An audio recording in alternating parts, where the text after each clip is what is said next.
Το κοριτσάκι και η μπουρμπουλήθρα. Μια φορά και έναν καιρό, σε μια αυλή γεμάτη ήλιο, ένα κοριτσάκι φύσηξε απαλά το μαγικό της ραβδάκι. Και από το σαπουνένιο νερό γεννήθηκε μια μικρή λαμπερή μπουρμπουλήθρα. Ήταν τόσο όμορφη, διάφανη σαν καθρέφτης και πάνω της χόρευαν όλα τα χρώματα του ουράνιου τόξου. «Γεια σας, είμαι η μπουρμπουλήθρα», φώναξε χαρούμενα, μόνο που μόλις κοίταξε γύρω της, τρόμαξε. Ο κόσμος ήταν τεράστιος. «Ωχ, μα τι είναι αυτός ο ήχος?» ρώτησε καθώς ένιωσε κάτι να φυσάει. «Είμαι ο άνεμος», ακούστηκε μια βαθιά παιχνιδιάρικη φωνή. «Μην έρχεσαι κοντά», είπε φοβισμένα η μπουρμπουλήθρα.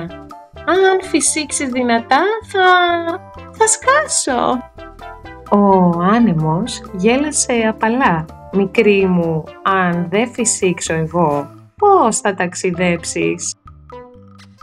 Αν με εμπιστευτείς, θα σου δείξω όλο τον κόσμο».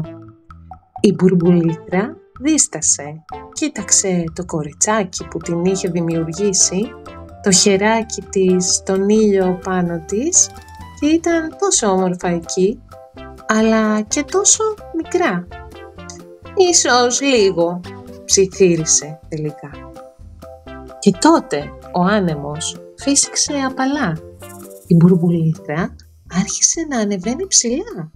Πέρασε πάνω από το σπίτι, πάνω από τα δέντρα, πάνω από τις στέγες με τις κεραίες και είπε «Ω, τι όμορφα!» και φώναξε γελώντας. Ο άνεμος την κράτησε απαλά για να μην τρομάξει. «Βλέπεις, όταν δεν φοβάσαι, μπορείς να φτάσεις παντού».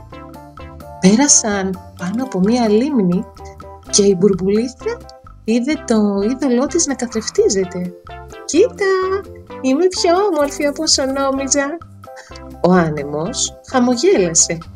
«Δεν άλλαξες, μικρή μου, απλώς τώρα βλέπεις τον εαυτό σου με φως». Στο δρόμο τους πέρασαν ένα κοπάδι πουλιών. «Τι είσαι εσύ?» ρώτησε ένα σπουργητάκι. «Είμαι μια μπουρμπουλήθρα». «Πω, πώς λάμπεις έτσι?» είπε το πουλάκι και πέταξε δίπλα της. Η μπουρμπουλήθρα γέλασε τόσο δυνατά που έκανε πλουπ πλουπ. Για λίγο φοβήθηκε μήπως σκάσει, αλλά ο άνεμος την αγκάλιασε απαλά. «Μην ανησυχείς, όταν γελάς με την καρδιά σου, τίποτα δεν μπορεί να σε πληγώσει». Όμως σιγά σιγά ο ήλιος άρχισε να δει. Η μπουρμπουλήθρα ένιωσε πως η λάμψη της γινόταν πιο άχνη. «Άνεμε, νομίζω ότι τελειώνει το ταξίδι μου».